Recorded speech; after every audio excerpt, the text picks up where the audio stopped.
Welcome to the fourth episode of Flow of Money. This week we'll be discussing purchases. Purchases. Sometimes it's hard to tell the difference between expenses and purchases. Expenses are those reoccurring costs associated with living. Food, shelter, utilities, telecommunication, regular entertainment, etc. We're defining purchases as one-off expenses, washing machines and fridges and maybe even a coffee machine. To help us further analyse this area, we split it under two headings. Purchases, we'll be dealing with this now, and possessions. We'll look at possessions next week. The problem with purchases is that ego often gets in the way of making sensible decisions. For example, clothing falls under the heading of shelter, but then so would a Hessian sack. All we need is something to keep us warm or cool. Our basic need for shelter is expanded by a natural desire to want to feel good about ourselves. Few of us would choose to spend our lives barefooted, unless of course you are enlightened and lived as a hermit on the top of a mountain. There's a range of possible purchases between no footwear and Manolo Blahniks or Dior Extreme Gladiator sandals.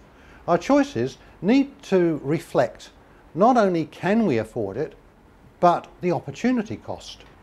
Opportunity cost is a term used to evaluate the loss associated with not having the money to take advantage of another investment. Or more simply, Manolo Blahniks aren't going to add to your store of forward days. So if you want to create wealth by storing forward days, each purchase must be balanced against that goal. You can see then why goals are so important. A strong goal will make the choice between Harry's perfectly functional and not bad looking sandals and Dior Extremes an easier one to make. Different to possessions, purchases only have one cost, their purchase price. Purchases which cost us ongoing money to own, like say a car, we'll discuss next week under the heading of possessions. Welcome back. We're joined now by Nicole Fitt from Davcol Electrics, who is going to represent you and ask questions that you needed. This is the reverse interview. Hi Nicole, thank you for joining us. Thank you. What questions sprung out of that for you? You say they can save $400,000, but their debt is only $360,000. How does that work? That's a good question, thank you. The way that works is that you borrow that amount of money, you've got to pay it back, but you've got to pay interest all the way through that process. You saw that their monthly interest payments were over $1,000, so that's $12,000 a year. Now without interest, if we're saving 14 and a half, 15 years, that's already 12 15s, which is what, about 150,000 without interest. When you add the interest up, you save an awful amount of money by paying the loan off earlier. If you paid the loan off after 30 years, have you got any idea how much you'd actually prepay on a $360,000 loan? Would you like to have a guess? Oh, no. No? Good answer. That's true. Always about double at a lower interest rate, and sometimes triple at a higher interest rate. So at 6%, they'd be paying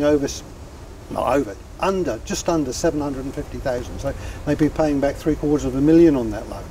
So paying it off earlier than halfway, clearly 400,000-ish is about right. So I guess what it does is shows you how using a debt strategy can not only squash credit card debt, but have you owning your home very, very much earlier. Now imagine, could you find a use for $400,000, Nicole? Yes, I could. Do you know anyone who wouldn't? No. Okay, any other questions that occurred to you from those segments? What happens if we don't have $400 to put towards our debt? Okay, yeah. So in the example, we found $400 in the budget, didn't we? What happens if we didn't? Well, let's just work with the figures we've worked with. Let's assume that we didn't have the 400, but by reducing all the debt payments to the minimum, we got 260 odd saved a month on the home loan, and we got another, I don't know, 22 or something like that on the other credit cards. So we would have still had $300 to play with. Okay, it would have taken longer to pay off the credit cards, and it would also have less to cascade through to pay off the home loan. So the home loan might have been paid off in 17 or 18 years. But the point is, whether you've got an extra dollar or not, using the dollars you do have in the most efficient way is really the basis of the strategy. So if you have more debt than a home loan. If you've got a home loan only, clearly that's where you focus all your effort. But as soon as you've got credit cards, strategizing which one to pay off first and finding a bit of extra money to do it is really the key. I actually find it hard to believe that John, who earns $400,000, is going backwards compared to Fred. How does that work? Yeah, look, that's a really good question, Nicole, because the difference between them is debt.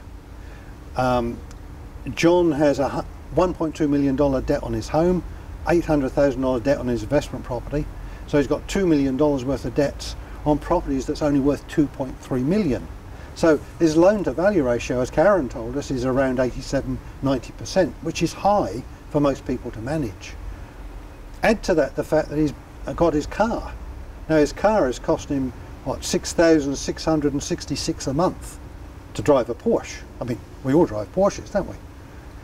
This is his lifestyle choice, right? He thinks that who he is determined by the car he drives, and he's prepared to pay over $7,500 a month to achieve that, and just over $1,000 is deductible. So he's got what, $5,500 worth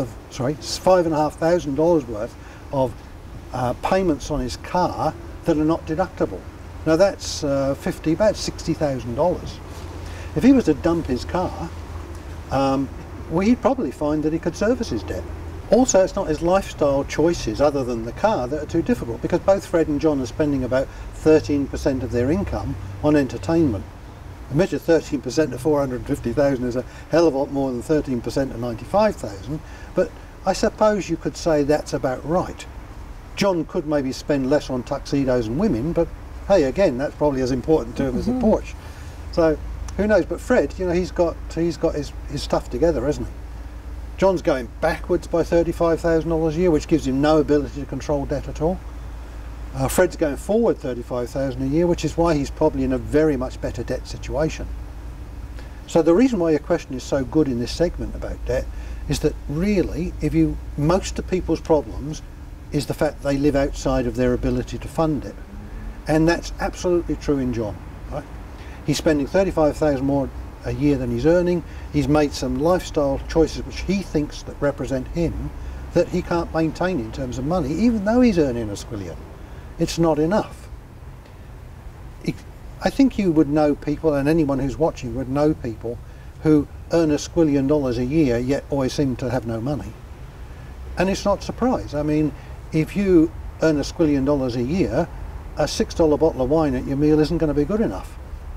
If you were to have a $50 bottle of wine every night, that's $17,500 a year, and after tax, that means you'd have to spend $35,000 worth of pre-tax money to have a bottle of wine each night with your meal. Whereas people who are a bit more normal would spend $6 a night. That's only $40 a week, which is $2,000 a year. So $4,000 worth of pre-tax money.